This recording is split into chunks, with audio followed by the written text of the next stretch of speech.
Hello YouTube, and welcome to this video that is going to be a little update on the Avatar Conquest, and I'm also going to attach a battle video to this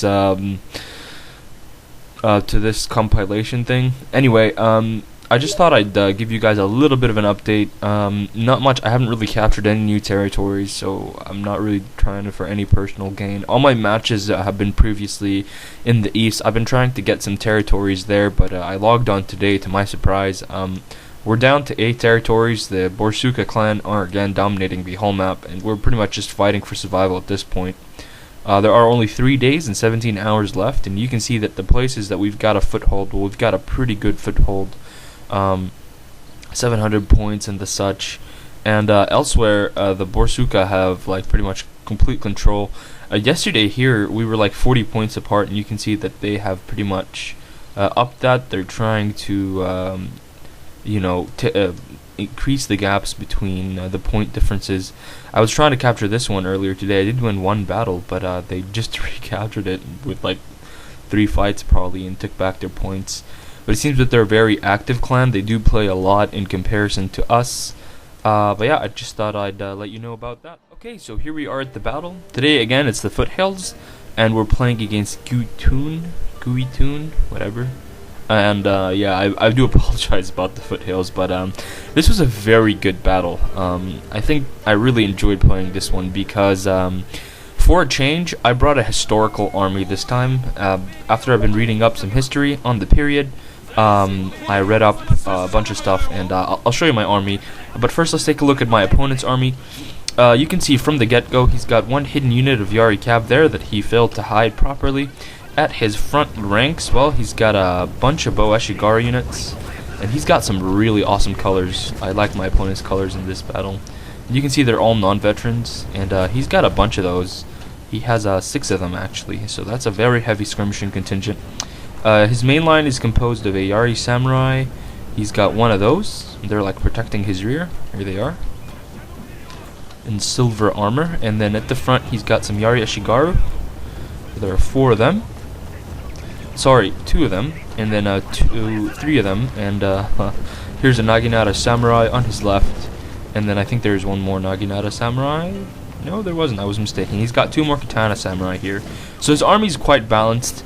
Heavy on the skirmishing, low on the cav. Let's take a look at my army. I brought a lot of cavalry, and my main power in this battle is going to be with these guys, the Bo Cavalry, or the Bo Samurai, and these guys, in about 14th, 13th century Japan, this was the accepted way of fighting, with a sword and a bow. And in our period, like in the games period, 15th, 16th century, they weren't as prominent and predominant as the say the foot units, but they still existed. But today I brought 3 of them. I brought 2 Yari Cav for the support. And my main force is composed of a bunch of Ashigaru troops. I've got 3 Bo Ashigaru, and then I have 4 Yari Ashigaru actually, so a lot of peasantry in my army today. And then I've got 3 regular Katana Samurai composing the bulk of the force. So you can see that my real advantage here is going to be the cav, and how I use the cav is going to determine the outcome of the battle. You can see here on the right that I'm trying to push my opponent away. He did try to charge in with his Yari Cavalry, but I do have 2 Yari Cavalry and a Bo Cav here. And here I just pushed my guys forward, put them in loose formation, and I am taking shots into these Yari Eshigaru and into my opponent's general very soon. Now, the reason I say this army is historical, well, because this is an army that would have been used in sort of like the transition period between, main staple Bo Cavalry to the infantry department, where a cavalry presence or a cavalry dominance is still there. And you can see here that there's a cav fight going on, 2 of my Yari Cav against his. But as I was saying, you still have the cavalry predominance, and there's a lot of Bo Cav on the field, but you also have a lot of peasants. And that's pretty much what I tried to do in this battle, and I wanted to see if that tactic would work. You can see here that I charge his Bo Eshigaru with my Bo Cavalry. They're doing quite well, and I'm going to also be pushing into his lines here, but these are Yari Eshigaru and Naginata Samurai, and my units are going to get caught, and I do manage to pull them out. They did take about 20 casualties there, but still I've got more coming in, and I'm harassing my opponent heavily in all directions. And I've also taken this hill here, and you can see that he charged his Yari Ashigaru up my Yari Ashigaru, and he's also thrown in some more here. But I put these guys on guard mode and spear wall, so I did hold out. So you can see that I pretty much have map control at the moment. I'm using my cavalry to good effect, just harassing my opponent heavily, making sure that before I engage my opponent, I want to weaken him as much as I can with my cavalry. And you can see here that he does an excellent move, catches me off guard. My Yari cavalry are going to get caught on this Naginata samurai unit, and I completely miss it because my attention is diverted on the right and on the left. And yeah, you can see here that he did an excellent move catching my Yari cav units, and I didn't actually know I missed this. I don't know if I'll pull out or not. I probably won't at this point. Yeah, I just realized that I was fighting Naginata Samurai, so I try to pull out. I am fighting his bow units at the moment, so to be honest, I really didn't care about my Yari Cav that much. Because at this point, you can see here he's charging in with his Naginatas, and he stops at the last minute.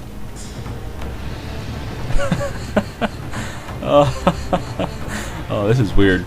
But yeah, as I was saying, my Yari Cav are not as important at the moment. You can see that I'm going rampant with my bow cav all over the map, distracting his forces, splitting his forces up. I've taken out most of his bow Ashigaru bulk. So as far as I'm concerned, my cavalry did an excellent job in dwindling down my opponent. You're gonna see when the actual fight starts. You can see here that one of my Yari Ashigaru units did rout because they took a lot of casualties, but they took out like 3 of his. And this unit here was hidden in the trees. No, there's a hidden unit that's in the trees. Well, they're not in the trees anymore, but this unit was used to combat his cavalry. He attempted a cavalry charge. But you can pretty much see what was kind of happening. If you look at the minimap, you can see that my opponent does have... ooh, what happened here? Okay, we're underwater, or underground. But yeah, you can see that my opponent did have this building, but it wasn't really important because look at all these bodies. Par for the horses. These are his bodies. I've been killing his guys all over the map. I removed his cavalry from the picture. My cavalry have also pretty much been, removed from the picture. I still have some bow cavalry left, and I'm just using them to harass my opponent. Just making sure that things like this happen, where I get to split his attention and split away troops from his main body and just harass them with a bow cavalry. And this is the way bow cavalry is best used at. Quickly go out and go in. You fire your arrows and you hit and run, and then you do a quick charge on a bow unit, and then you pull back out. And this helps frustrate your opponent. And when you get frustrated in this game, you'll do moves that are silly, and if not, well, your attention will be diverted, and you'll be more prone to making mistakes. So that was my tactic. I brought a lot of bow cavalry and a lot of Yari cav just to do that, just to make sure that by the time the infantry fight actually took place, I was at an advantage. And you can see here that while my opponent's bow units have been heavily hurt, for me, I only did really lose the 2 units of Yari cav, 1 unit of bow cav, and this unit here of bow Ashigaru, well, they took out a bunch of people, and they're still in the game. So if we take a look at my opponent's army, his Ashigaru morale isn't looking too good at all. He's lost men pretty much in almost every unit, I'd say, except his Katana Samurai. See, his bows have lost a lot of men here. His Katana Samurai are the only ones that are pretty much unhurt. His Yari Cav is hurt. His general's hurt. Every little component of his army is hurt at this moment, except the Katana and the Yari Samurai, who stayed towards the back. And you can see at this point that I'm just going to move my army in bulk to the left here, and I'm going to actually try to actively attack him on the hill. But yeah, honorably, my opponent is going to come down. And today's little history fun tip, seeing that last couple of videos, the history fun tips were you guys liked those. Today I'm going to talk about harakiri and or seppuku. And if you guys don't know what that is the act where a samurai would take his own life by he would pretty much stab himself in the gut. And it was basically an act to show either the fact that you were defeated and you didn't want to be killed by your enemies, that you wanted to be you wanted to kill yourself and show that you will die to yourself as opposed to dying to your enemies. and it was also sometimes used as a sentence of death to, from the daimyo would say to one samurai, you're gonna commit harakiri because you dishonored me, or you didn't do something the way I wanted it to. And what's interesting about it is that there were supposedly 3 different ways of doing this. Initially, when it first started, if you guys remember Minamoto, I can't remember his first name, but that huge archer guy, well, he committed harakiri, and supposedly the way he did it was, this is the first way, you take your little short knife and you pretty much cut yourself horizontally in the belly, and then he cut himself vertically again, so he pretty much cross-cut across his belly, and if anything, that assures actually a very long and painful death, and that was one of the ways. Other ways involved you having another attendant or a peasant who was nearby who had a sword, and you would cut yourself, you would cut yourself horizontally once, and then the attendant would just cut your head off to ease your pain. And the third way, which is the most gruesome way of them all, in my opinion, was 3 horizontal cuts.